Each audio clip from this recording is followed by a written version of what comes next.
Dear students, जैसे कि आप जानते हैं कि कॉन्स्टिट्यूशन वाई एंड हाउ, संविधान क्यों और कैसे चैप्टर चला हुआ है। और इसी चैप्टर में लास्ट क्लास में मैंने आपको बताया था why do we need a constitution, हमें संविधान की आवश्यकता क्यों पड़ती है। तो ये मैंने आपको समझाया था। और संविधान की जब बात करते हैं तो आपको पता होगा इंडिया का जो कॉन्स्टिट्यूशन है, जो संविधान है, वो लिखित संविधान है भारत का। और दुनिया का सबसे बड़ा लिखित संविधान भारत का ही है। दुनिया के सबसे बड़े लिखित संविधान में हमने बहुत सारी बातें अलग अलग देशों से ली हैं, या आप कह सकते हैं कि हमारे संविधान के बहुत सारे सोर्सेज हैं जो हमने अलग अलग देशों से लिए हैं। तो डियर स्टूडेंट, यहाँ पर आज एक पॉइंट मैं आपको डिस्कस करने जा रहा हूँ। पहले आप इसको समझिएगा और आपको अच्छे से पता लग जाएगा ये क्या टॉपिक है और कैसे, क्योंकि ये संविधान क्यों और कैसे चैप्टर का ही पार्ट है। इसमें यही बताया गया है, जैसे संविधान के स्रोत, सोर्सेज ऑफ इंडियन कॉन्स्टिट्यूशन, यानी जो अपना संविधान है उसमें हमने आपको ये देखना होगा कि जैसे यहाँ पर बताया गया है प्रोसीजर मेड बाय लॉ। क्या भारत ने ये तरीका अपना रखा है, या भारत ने प्रोसीजर इस्टैब्लिश्ड बाय लॉ, या भारत ने ये तरीका अपना रखा है। अभी आपको कुछ समझ नहीं आया होगा, पर थोड़ी देर तक इसको देखते रहिएगा, समझते रहिएगा, आपको हर पॉइंट क्लियर हो जाएगा। जैसे मैंने यहाँ पर पहले लिखा एक पॉइंट, क्या, यहाँ लिखा है कहाँ, यहाँ लिखा परिणाम। क्या का मतलब है पॉइंट क्या है, और फिर कहाँ का मतलब है ये पॉइंट कहाँ अपनाया गया है, यानी ये पॉइंट किस देश ने अपनाया है। और जब ये पॉइंट अगर ब्रिटेन में अपनाया गया तो इस पॉइंट को अपनाने से ब्रिटेन में इसके क्या परिणाम निकल के आते हैं। ऐसा होने से संसद की सर्वोच्चता वाला कॉन्सेप्ट निकल के आता है, और वो बात अभी हम समझेंगे कैसे होता है। पहले इस वर्ड को 2-3 बार पढ़िएगा, विधि द्वारा निर्मित प्रक्रिया, प्रोसीजर मेड बाय लॉ। यहां पर प्रक्रिया को क्या बोला गया है, प्रोसीजर। भाई इस काम के लिए आपने क्या प्रोसीजर अपनाया है, आपने क्या प्रक्रिया अपनाई है। हमने जो प्रक्रिया अपनाई है वो प्रक्रिया है मेड, वो यानी मेड मतलब निर्मित है, बनी हुई है, बाय लॉ। लॉ के द्वारा वो प्रक्रिया मेड है या निर्मित है। अरे भाई, अगर कोई प्रक्रिया लॉ के द्वारा बनी हुई है तो जैसे फॉर एग्जांपल भारत में जैसे संसद है, संसद भारत में क्या बनाती है, लॉ बनाती है। संसद भारत में कानून बनाती है, मेड। तो इसका मतलब ये हो गया, संसद जो भी लॉ बनाएगी, जो भी लॉ मेड बाय लॉ, यानी संसद जो भी लॉ बनाएगी, यानी जो भी प्रोसीजर लॉ के द्वारा तय किया जाएगा संसद के द्वारा, वही चीज अपने आप में संविधान बन जाएगी। अभी भी मुझे पता है बहुत सारे बच्चों को समझ में नहीं आया होगा, ये टफ है, थोड़ा टफ है, तभी तो मैं इसको समझा रहा हूं। टफ है तभी मैं इसको समझा रहा हूं। देखिए पहली पॉइंट ये है प्रोसीजर, इस मेड वर्ड को याद रखना है। पहली बात तो ये कॉन्सेप्ट कहाँ, इस पूरे कॉन्सेप्ट को एक बार समझेंगे। ये कॉन्सेप्ट कौन से देश ने अपनाया, पहली पॉइंट ये है, ये कॉन्सेप्ट भारत ने नहीं अपनाया। प्रोसीजर मेड बाय लॉ, ये कॉन्सेप्ट भारत ने नहीं अपनाया, ये ब्रिटेन ने अपनाया। इसका मतलब ये हो गया, जैसे जब हम बात करते हैं, हम भारत का थोड़ा उदाहरण लेकर आपको बताते हैं भारत में क्या कहा जाता है। जैसे अगर मैं कहूँ कि क्या भारत में सबसे बड़ी चीज क्या है, क्या सरकार सबसे बड़ी है, क्या न्यायपालिका सबसे बड़ी है, क्या विधायिका संसद सबसे बड़ी है, या कार्यपालिका जो हमारे प्रधानमंत्री है, क्या वो सबसे बड़े हैं? अब सवाल ये है, मैं ये पॉइंट बताना चाह रहा हूँ, बड़ा क्या है, पावर किसके पास है? तो भारत में डियर स्टूडेंट सबसे मेन जो चीज मानी जाती है, जिससे ऊपर कोई नहीं, ये कहा जाता है इससे ऊपर कोई नहीं। भारत में कहा जाता है भारत में संविधान से ऊपर कोई नहीं, राष्ट्रपति भी नहीं, ठीक है। वैसे ही इंग्लैंड में कहा जाता है कि संसद से ऊपर कोई नहीं, यानी वहां पर संसद सर्वोच्च है। वहां पर संसद यानी जो वहां की पार्लियामेंट है इंग्लैंड की यानी ब्रिटेन की, वही सुप्रीम है। वहां पर जो फैसले, जो कानून वहां की संसद ने बना दिए, लो बस, उससे बड़ी कोई चीज नहीं। जैसे ब्रिटेन में संसद जो कानून बना देती है, ब्रिटेन में वहां की संसद जो कानून बना देती है, वही कानून संविधान हो जाएगा। क्या डियर स्टूडेंट, भारत से कंपेयर करके देखो, क्या भारत में भी ऐसा होता है?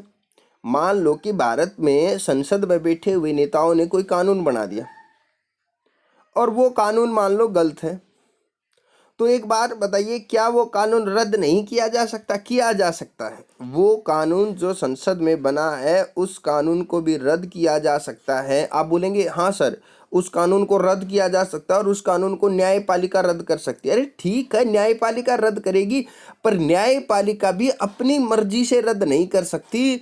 न्यायपालिका वाले लोग कहेंगे हम पहले संविधान में देखते हैं, संविधान में क्या लिखा है, क्या जो कानून बनाया गया है वो संविधान में लिखे हुए के अनुसार है तो ठीक है। पर हो सकता है कि संविधान में कुछ और लिखा हो और पार्लियामेंट ने कुछ और कानून बना दिया हो, तो जो न्यायपालिका है वो संविधान का हवाला देकर कानून को कैंसिल कर सकती। बट यहाँ पर ऐसा नहीं हो सकता। ब्रिटेन में भारत में तो संसद ने जो कानून बनाया उसको रद्द किया जा सकता है, पर ब्रिटेन में जो कानून बना दिया गया वो कानून रद्द नहीं होता। ब्रिटेन में संसद जो कानून बना देगी वही कानून संविधान हो जाएगा, क्योंकि वहां पर अलग से कोई संविधान नहीं है। वहां ब्रिटेन में तो क्या है, जो संसद ने कानून बना दिया वही संविधान है। यानी ब्रिटेन में न्यायिक पुनरावलोकन नहीं हो सकता, जुडिशियल रिव्यू नहीं हो सकता। इसका मतलब जुडिशियल रिव्यू क्या हो सकता है? जैसे मैंने अभी आपको समझाया, मान लो भारत की संसद ने कोई कानून बना दिया और वो कानून सही नहीं है संविधान की धाराओं के अनुसार, तो न्यायपालिका ने संविधान में देखकर पता चल गया कि भैया ये जो संसद ने कानून बनाया है ये गलत बनाया है, संविधान के अनुरूप नहीं है, तो जो न्यायपालिका है वो उस कानून को रद्द कर सकती है। यानी न्यायपालिका संसद को क्या कहेगी, हम जुडिशियली रिव्यू करेंगे, हम दोबारा से देखेंगे। न्यायिक जो लोग हैं, जुडिशियल जो लोग हैं, वो कहेंगे हम इसका रिव्यू करेंगे, पुनरावलोकन करेंगे, दोबारा से देखेंगे कि जो संसद ने कानून बनाया है वो कानून ठीक है या गलत है। पर एक बात बताइए, भारत का अगर मामला होता तो भारत की न्यायपालिका तो कह सकती है कि हम दोबारा से देखेंगे जो कानून बनाया है संसद ने वो संविधान के अनुसार है या नहीं है। पर ब्रिटेन में ऐसा नहीं कहा जा सकता। ब्रिटेन में ऐसा क्यों नहीं कहा जा सकता? क्योंकि ब्रिटेन में जब इस प्रकार का कोई संविधान है ही नहीं। ब्रिटेन में जब कोई ऐसा लिखित में कोई ऐसा संविधान है ही नहीं, आपको पता होगा ये कहा जाता ब्रिटेन का संविधान लिखित नहीं है, परंपराओं के अनुसार चलता है।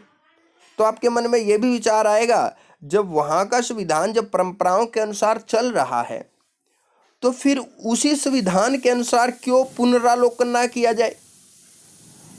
बात ये है ना, हो सकता था कि वहां के अलिखित संविधान के द्वारा ही वहां की न्यायपालिका कह देती है हम परंपराओं के अनुसार देखेंगे, नहीं भाई, बट वहां पे प्रोसीजर तो ये अपना रखा है ना, ये वाली चीज तो नहीं अपना रखी ना। अगर ये वाला कॉन्सेप्ट अपना रखा होता ना ब्रिटेन ने, तो ब्रिटेन की न्यायपालिका भी कह देती है कि हम भी पुनरावलोकन करेंगे, जो संसद ने कानून बनाया है हम उसको चेंज करेंगे।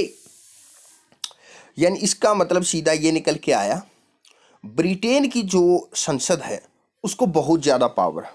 ब्रिटेन की संसद को बहुत ज़्यादा पावर है। पता कितनी पावर है?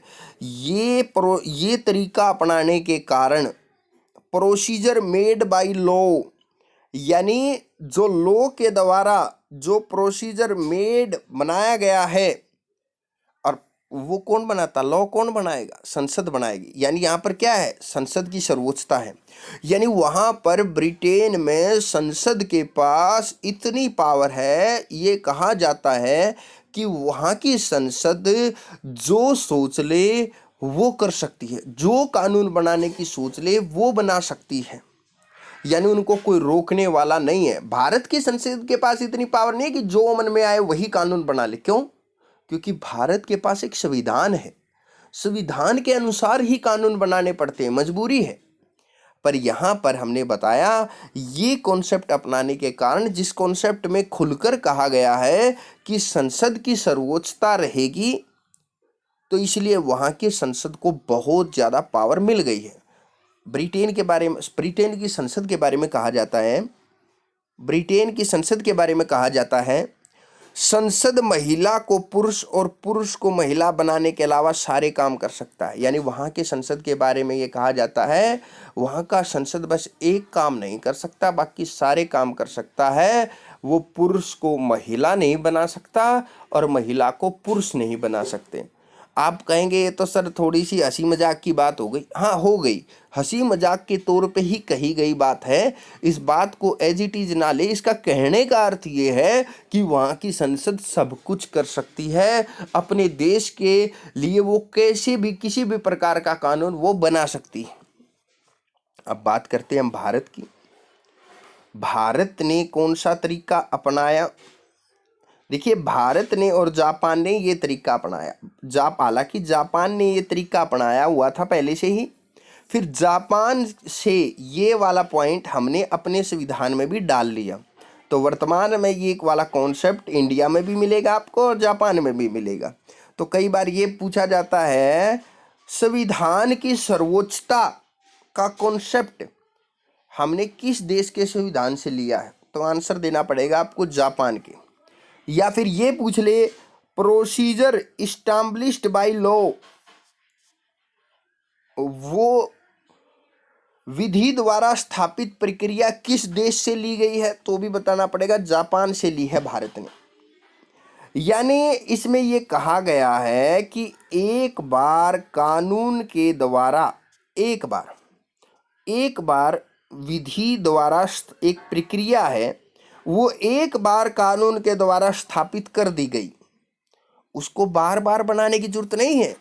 जैसे भारत का जो कानून है, कानून तो भारत में आप देखेंगे वो तो हर साल नए नए कानून बनते रहते हैं, पर बार बार हर साल नया संविधान थोड़ा ही बनता रहता है। वो तो एक बार बना दिया गया और बनाकर स्थापित कर दिया गया, इस्टैब्लिश्ड कर दिया गया बाय लॉ हुआ, वो भी लॉ के द्वारा है।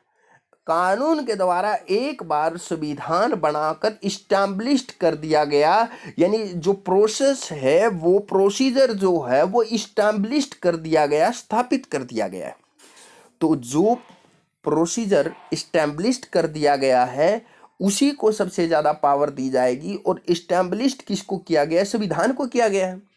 यानी इसका सीधा अर्थ निकल कर आया, यहाँ पर संविधान की सर्वोच्चता है। जो मैंने आपको समझाया था पहले भी, भारत में और जापान में क्या होता है, जो सबसे बड़ा होता है ये कहेंगे वो संविधान होता है। संविधान से बड़ा कोई नहीं होता, ना राष्ट्रपति ना प्रधानमंत्री, कोई भी नहीं। अब एक पॉइंट बताइए, जैसे मैंने आपको समझाया था, जब संविधान सबसे बड़ा है, मान लो भारत की संसद ने कानून बना दिया और वो कानून मान लो लोगों के हित में नहीं है, तो वैसा नहीं है कि वो कानून संसद अपनी मनमर्जी चलाएगी, नहीं भाई। अब क्या होगा, अब संविधान में देखेगी न्यायपालिका देखेगी कि संविधान में जो लिखा है, संसद ने जो कानून बनाया है वो संविधान के अनुरूप है या नहीं है। तो इस बिहाफ पर हम कहेंगे, और जब न्यायपालिका ये कदम उठाती है कि संविधान में चेक करके ये बताएगी कि संसद ने जो कानून बनाया है वो सही है या गलत है, इसी को जुडिशियल रिव्यू बोलते हैं, न्यायिक पुनरावलोकन बोलते हैं। तो अगर ये कहा जाए क्या भारत में न्यायिक पुनरावलोकन हो सकता है, क्या भारत में जुडिशियल रिव्यू हो सकता है? बिल्कुल हो सकता है डियर स्टूडेंट, बिल्कुल हो सकता है।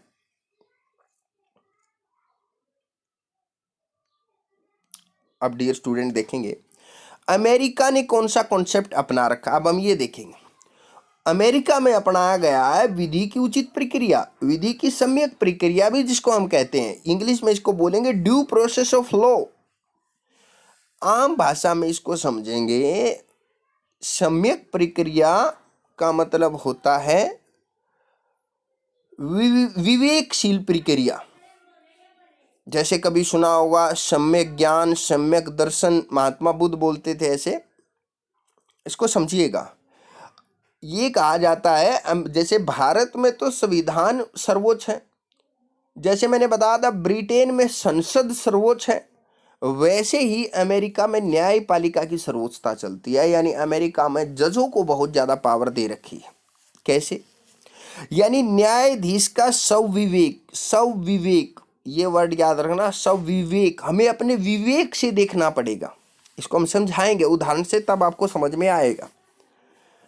यानी उचित प्रक्रिया अपनानी पड़ेगी। उचित प्रक्रिया अपनाई जाएगी किसके द्वारा? उचित प्रक्रिया अपनाई जाएगी न्यायपालिका के द्वारा। यूएस के बारे में कहा जाता है संविधान वही है जो न्यायाधीश वहां के न्यायाधीश कह देते हैं। जैसे एग्जाम्पल के तौर पे मान लो वहां की संसद ने कानून बनाया, ठीक है, वहां की संसद ने कानून बनाया और उस कानून को एक्सप्लेन कौन करेगा? वहां की न्यायपालिका। और न्यायपालिका ने निकाला उस वहां के संसद द्वारा बनाए गए कानून का एक अर्थ निकाला। और यही नहीं कि वहां की संसद द्वारा बनाए गए कानून का एक अर्थ निकाला, ये लगा लो वहां के, क्योंकि आपको पता है अमेरिका का संविधान भी लिखित है, दुनिया का सबसे पहला लिखित संविधान अमेरिका का ही था। और अमेरिका ने लिखित संविधान में मान लो वहां के संविधान में कुछ लिखा हुआ है और जो लिखा हुआ उसको लेकर कंफ्यूजन है। सरकार कह रही है नहीं इसका अर्थ ये है, न्यायपालिका कह रही है नहीं है इसका अर्थ ये है, तो भैया वहां पर सरकार की नहीं चलेगी, वहां पर न्यायपालिका की चलेगी। जो न्यायपालिका ने अर्थ निकाल दिया, जो न्यायपालिका ने कहा कि इस लिखे हुए का ये अर्थ है, तो वही मान्य होगा। भारत में ऐसा नहीं है कि जो न्यायपालिका ने कह दिया, न्यायपालिका भी भारत में मजबूर है, जो संविधान में लिखा है उसके अनुसार ही कहना पड़ेगा। ठीक है, अब एक एग्जाम्पल से हमको इसको समझाते हैं। एक बहुत आसान और बहुत ही एक कॉमेडी टाइप का उदाहरण है, इसको देकर मैं आपको एक समझाता हूँ सारी बातें। पहले हम ब्रिटेन की बात करते हैं। मैंने कहा था ब्रिटेन में संसद को ज़्यादा पावर दे रखी है, इतनी पावर दे रखी है ब्रिटेन में संसद को कि मतलब वो एक काम नहीं कर सकता, बस बाकी उसके अलावा सारे काम कर सकता है। कौन सा काम नहीं कर सकता? वहाँ ब्रिटेन की संसद महिला को पुरुष नहीं बना सकती, पुरुष को महिला नहीं बना सकती। इसका मतलब ये निकला यानी वो सारे कार्य कर सकती है, वो सारे प्रकार के कानून बना सकती है। अब देखिए ब्रिटेन की संसद ने, मान लो एक आदमी ने, मान लेते हैं हम उदाहरण के तौर पे, भारत में एक आदमी ने, किसी आदमी ने मंदिर के सामने से चप्पल चोरी कर ली। मान लो उदाहरण है इमेजिनरी, मान लो किसी आदमी ने मंदिर के सामने से चप्पल चोरी कर ली। एक बात तो तय है, किसी भी आदमी से पूछ लो, उन्होंने चोरी तो की है, गलत काम तो किया ही है। अब मान लो ब्रिटेन की संसद ने चप्पल चोरी पर मृत्युदंड दे दिया। मान लो ब्रिटेन की संसद ने कानून बनाया कि भैया जो भी मंदिर के सामने से चप्पल चोरी किया है करेगा, उसको मृत्युदंड यानी उसको फांसी दी जाएगी। अब ब्रिटेन में अगर ये कानून बन गया, भैया कानून वहां पर किसने बनाया? वहां की संसद ने बनाया है, और वहां पर न्यायिक पुनरावलोकन हो नहीं सकता, ये कहा नहीं जा सकता। वहां की न्यायपालिका ये तो कह नहीं सकती कि हम अपने संविधान में देखकर बताएंगे कि ये कानून संसद ने जो बनाया है सही बनाया है, गलत बनाया है। तो इसका मतलब क्या हो गया? ब्रिटेन में यह वैलिड माना जाएगा। प्रोसीजर मेड बाय लॉ के कारण, विधि द्वारा निर्मित प्रक्रिया, वहां पर कानून, और कानून कौन क्या बना, मेड कौन करता है? कानून वहां पर बनाता है वहां की संसद। तो वहां की संसद को इतनी ज्यादा पावर है ब्रिटेन में, प्रोसीजर मेड बाय लॉ के अपनाने के कारण वहां की संसद को इतनी ज्यादा पावर है कि ब्रिटेन में जो ये कानून बना दिया गया है वो ठीक माना जाएगा। हालांकि जब आप भले ही वकील नहीं हैं, बट मैं आपसे भी पूछ लूँ तो आप भी कहेंगे गलत है, क्योंकि इतनी छोटी सी चोरी के लिए किसी को मृत्यु दंड देना ठीक नहीं है। बट वहां के पास, संसद के पास इतनी ज्यादा पावर है तो ये ठीक माना जाएगा। अब हम भारत की बात करते हैं। मान लो वही केस अगर भारत में चले, मंदिर की के सामने से चप्पल चोरी का मामला भारत में आए, अगर न्यायपालिका के सामने, भारत में न्यायालय संविधान को देखेगा। मान लो कि भारत में किसी आदमी ने मंदिर के सामने से चप्पल चोरी कर ली और भारत की संसद ने ये कानून बना दिया कि फला फला आदमी को हम फांसी देने जा रहे हैं, या ये कानून उन्होंने ऑलरेडी बना रखा था। मान लो कि जो चप्पल चोरी करेगा मंदिर के सामने से उसको फांसी दी जाएगी। अब संसद ने तो कानून बना दिया, पर एक आम आदमी के लिहाज से भी हम सबको गलत लग रहा है कि भाई भारत की संसद ने ये कानून तो गलत बना दिया यार। चप्पल चोरी के वास्ते से सिर्फ फांसी की सजा, सिर्फ इतनी सी छोटी बात के लिए फांसी की सजा, ये तो बड़ा मुद्दा बनेगा ना।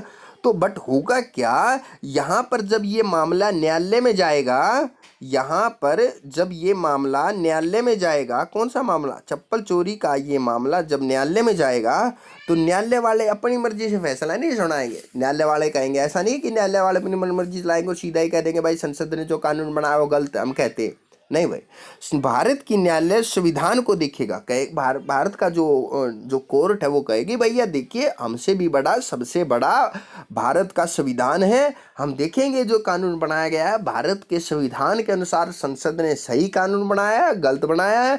फिर भारत की जो हमारी जो न्यायपालिका है उसको पता लग जाएगा संविधान में ऐसा कोई भी उल्लेख नहीं है, किसी इतनी छोटी बात के लिए किसी को भी इतनी बड़ी सजा नहीं दी जा सकती, तो इस कारण से न्यायालय उस कानून को रद्द कर देगा। अमेरिका में अगर बात होती तो अमेरिका में अगर कोई आदमी मंदिर के सामने से चप्पल चोरी कर लेता तो, और वहाँ की संसद अगर ये कानून ऑलरेडी बना चुकी होती कि मतलब जो भी आदमी मंदिर के सामने से चप्पल चोरी करेगा उसको फांसी की सज़ा, अगर अमेरिका की मान लो सरकार, मान लो वहाँ की संसद अगर उसको ये सज़ा दे दे, तो मान लो कि अमेरिका में ये कानून बना दिया जाए कि वहाँ पर जो मंदिर के सामने से चप्पल चोरी करेगा उसको फांसी की सज़ा दी जाएगी, उसको मृत्यु दंड दिया जाएगा। अरे कानून तो बनाया अमेरिका की संसद ने है, परंतु अब ये कानून केस तो अब न्यायपालिका में जाएगा। अब न्यायपालिका ये वहाँ पर क्या करेगी, वहाँ की न्यायपालिका, अमेरिका की न्यायपालिका ये नहीं कहेगी हम पहले संविधान को देखेंगे, संविधान में लिखा हुआ है या नहीं लिखा हुआ है। वहाँ का जज कहेगा भले ही संविधान में लिखा हो या ना लिखा हो, हमारे सब विवेक से, हमने अपनी कॉमन अंडरस्टैंडिंग से, वहाँ के जज क्या बोलेंगे, वहाँ की न्यायपालिका क्या बोलेगी, हमने अपनी कॉमन अंडरस्टैंडिंग से, हमें अपने सब विवेक से ये पता लग रहा है साफ साफ ये कानून गलत है, तो वहाँ के न्यायाधीश संविधान को नहीं देखेगा और ये सीधा ही ये बोल देगा कि जो ये कानून बनाया गया है वो गलत है और इसको रद्द किया जाता है। तो यानी वहाँ पर सम्यक प्रक्रिया को अपनाया गया है, विधि यानी कानून की सम्यक प्रक्रिया को ही ड्यू प्रोसेस कहते हैं। यानी जो प्रोसेस न्यायाधीश को सब विवेक से फैसले लेने का अधिकार देती है उसको ही सम्यक प्रक्रिया या उचित प्रक्रिया कहते हैं, और ये प्रक्रिया अमेरिका में अपनाई गई है।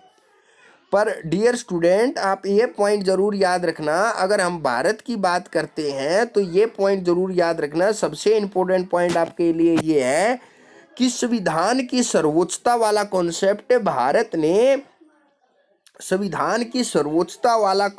भारत ने किस देश से अपनाया है, जापान से अपनाया है, और इसको रट लेना भारत में क्या चलता है, प्रोसीजर इस्टैब्लिश्ड